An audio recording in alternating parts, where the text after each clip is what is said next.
नमस्कार.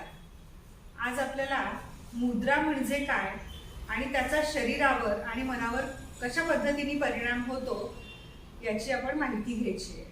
आता मुद्रा म्हटल्यानंतर काय, तर शरीरामध्ये असणाऱ्या हाताची जी बोटं आहेत त्या बोटांची एक विशिष्ट स्थितीमध्ये त्यांना काही काळासाठी स्थिर ठेवणं आणि त्याच्यामुळे काय परिणाम होतो याचा विचार करणं. आता मुद्रा कशा निर्माण झाल्या याचा विचार करायला गेलं तर गौतम बुद्ध यांनी मुद्रांची निर्मिती केली. जसं इतर प्राणी आहेत आणि मनुष्य प्राणी याच्यामध्ये आहार, निद्रा, भय आणि मैथून ह्या चारही गोष्टी सारख्याच असतात.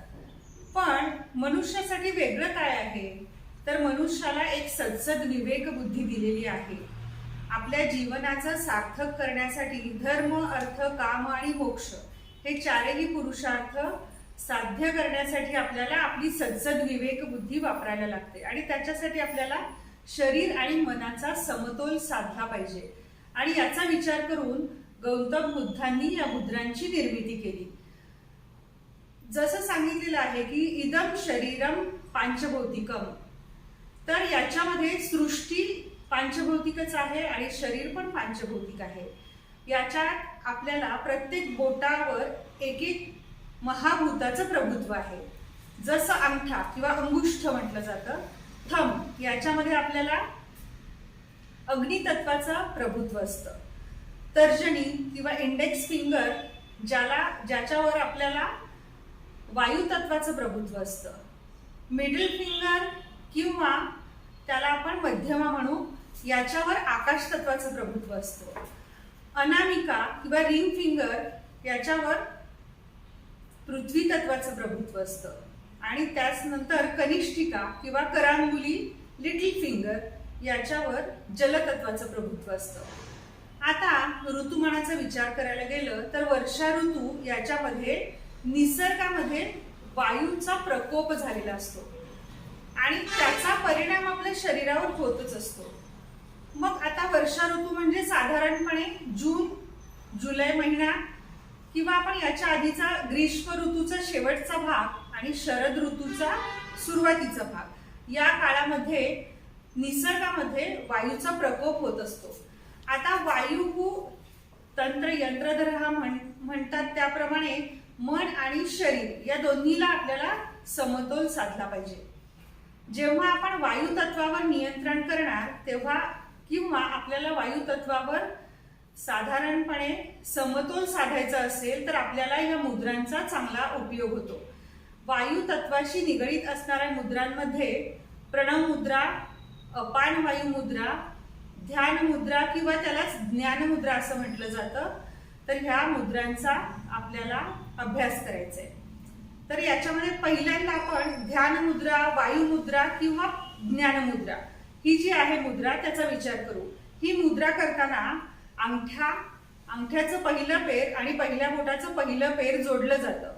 याच्यामध्ये अंगठ्याच्या इथे असणारी जी पिट्युटरी ग्लँडचा ॲक्युप्रेशर पॉइंट आहे तो प्रेस केला जातो आणि त्याच्यामुळे संपूर्ण नर्वस सिस्टीमवर आपल्याला त्याचा नर्वस सिस्टीमचा समतोल साधायला मदत होते. त्याचबरोबर मेंदूमध्ये असणाऱ्या संवेदना चांगल्या पद्धतीने जागृत होतात.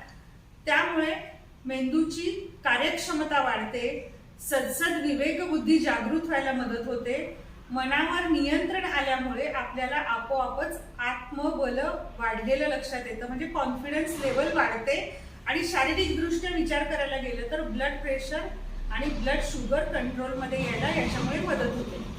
त्याच्यानंतर प्रणव मुद्रा. प्रणव मुद्रेमध्ये आपल्याला अंगठा आणि त्याच्या शेजारची दोन अंगठा, आणखी करंगळी आणि अनामिका ही बाजूला ठेवायला लागते आणि वायू तत्व असणारं तर्जनी, आणखी आकाश तत्व असणारं मिडल फिंगर हे आपल्याला फोल्ड करायला लागतं.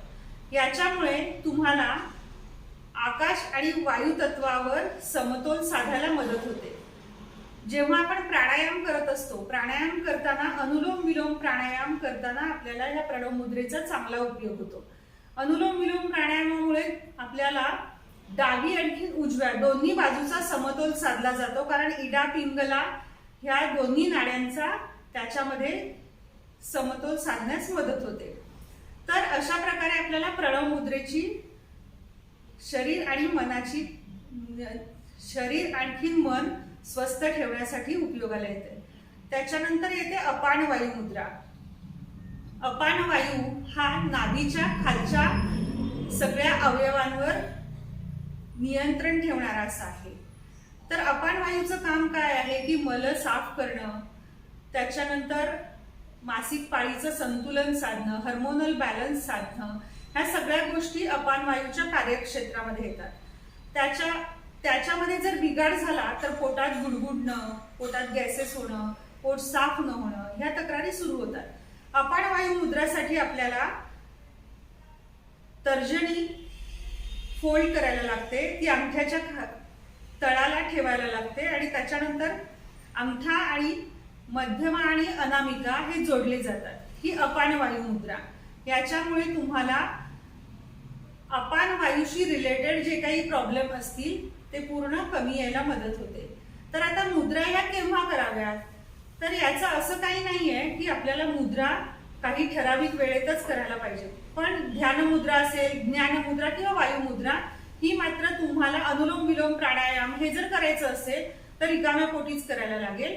इतर वेळेला तुम्हाला या मुद्रा दिवसभरात केव्हाही आपण करू शकतो, कारण ते एक प्रकारचं ॲक्युप्रेशरच होत असतं आणि त्या अवयवांना ते स्टिम्युलेशन मिळत असतं आणि त्या अवयवांची कार्यक्षमता वाढायला मदत होत असते.